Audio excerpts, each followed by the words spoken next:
उद्धव ठाकरे यांची मातोश्री निवासस्थानी ठाकरेंच्या सेनेच्या खासदारांसोबत बैठक असणार आहे।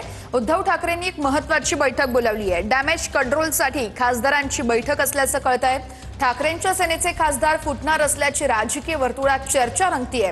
नुकताच शिंदेंनी दिल्लीमध्ये पंतप्रधान मोदींची भेट घेतली, त्यांचा दिल्ली दौरा होता आणि त्याच नंतर ठाकरेंचे खासदार फुटून शिंदेंच्या सेनेत जाणार अशी चर्चा रंगत असतानाच उद्धव ठाकरेंची खासदारांसोबतची ही महत्त्वाची बैठक। या चर्चांच्या पार्श्वभूमीवरती उद्धव ठाकरे यांचा खासदारांसोबत संवाद असल्याचं म्हटलं जातंय।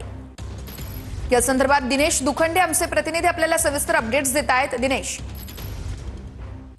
बघा, उद्धव ठाकरेंनी मातोश्रीत बोलवलेली पक्षाच्या खासदारांची बैठक ही डॅमेज कंट्रोलसाठी असल्याचं कळतं आहे।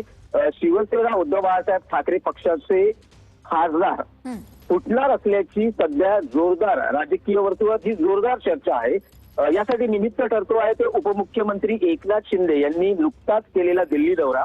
या दिल्ली दौऱ्यात एकनाथ शिंदे यांनी पंतप्रधान नरेंद्र मोदी यांची भेट घेतली होती आणि या भेटीत शिवसेना उद्धव बाळासाहेब ठाकरे पक्षाचे काही खासदार त्यांच्या संपर्कात आहेत आणि कसं त्यांना पक्षात घेता येईल आणि साधारण असं म्हटलं जात आहे की शिवसेना उद्धव बाळासाहेब ठाकरे पक्षाचे 9 खासदारांपैकी 6 खासदार हे शिंदे शिवसेनेच्या म्हणजे थेट उपमुख्यमंत्री शिंदे यांच्या संपर्कात असल्याची जोरदार चर्चा आहे। तर त्यांचा पक्षप्रवेश कसा करून घेता येईल या बाबतीत चर्चा झाल्याचं कळतं आहे आणि त्या दृष्टीनं एकूण काही घडामोडी घडतात आणि ऑपरेशन टायगरची सध्या या राजकारणाच्या वर्तुळात जोरदार चर्चा सुरू आहे। त्यामुळे नक्कीच या चर्चा होत असताना खरं तर गेल्या 2 वर्षांपासूनच या चर्चा आहेत, पण आताचा एकनाथ शिंदे यांचा दौरा आणि त्यानंतरची चर्चा ही अधिक जोरदार आहे। त्यामुळे शक्यता आहे की उद्धव ठाकरेंनीही या चर्चा अत्यंत गांभीर्याने घेतल्यात आणि उद्धव ठाकरेही सावध असावेत आणि त्याच निमित्तानं उद्धव ठाकरे यांनी